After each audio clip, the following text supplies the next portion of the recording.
house was, though. Another one of those scenes you'd think that Hollywood would recreate totally. in real life here. Kyle Draper is here with the news today that everybody's talking about. The man they appoint for the athletic director position has no AD experience, does he? He's just a lawyer. Just a lawyer, but he is heavily into sports up in Indianapolis, helped finance the Lucas Oil Stadium deal up there, the Indianapolis Colts home. So he's one of the most influential people up there in Indianapolis. IU does have a replacement for their outgoing AD, Rick Greenspan. They turned to someone with Hoosier ties to head the athletic department, though. At a news conference this morning, Indianapolis attorney Fred Glass was introduced as the new AD. He takes over for Greenspan, who announced back in June he's stepping down at the end of the year. Glass is an IU grad who says he wants to make sure Indiana stays clear of NCAA violations. Everything, whatever we do, the first base we touch is going to be compliance and following the rules. We're not going to be scared of our own shadow. We're going to recruit appropriately and aggressively, but we're going to follow the rules. I mean, there's just not going to be any substitute for that, and that's where it all starts. And that's why when I give my litany of three things, following the rules is not accidentally number one.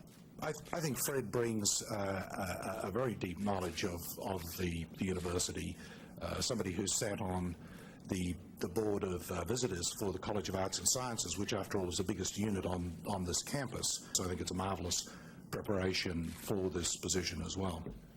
UK quarterback Mike Hartline isn't taking his benching lightly. Yesterday, Coach Rich Brooks named Randall Cobb the starter for Saturday's game against Mississippi State. Today, Hartline sort of threw his teammates under the bus, saying there was nothing he could have done to get better out there.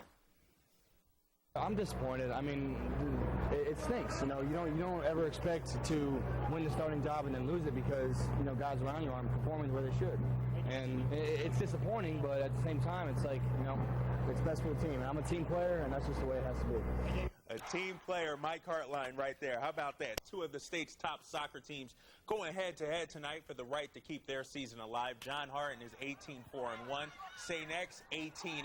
And I tell you what, John Harton's goalie, Kyle Thomas, tested all night in this one. Check it out off the throw-in right here, making the save, absorbing the contact. It does not matter, though. Too many shots at him. The Tigers going to advance 5-1 is the final score.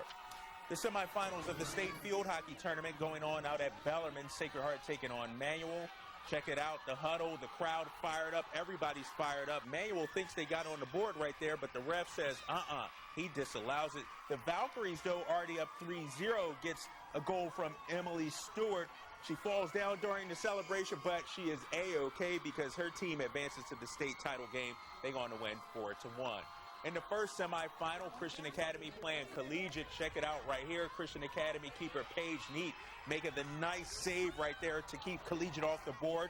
But later on, Taylor Hodge for Collegiate scoring the first of her 2 goals in Collegiate. They meet Sacred Heart in the finals on Thursday. They're going to win tonight. 3-0 is the final score, so we will be all over the field hockey championships on Thursday. We got more soccer, of course, coming up tomorrow. All right, thank you, Kyle, and we'll give you another look at your weather right after this.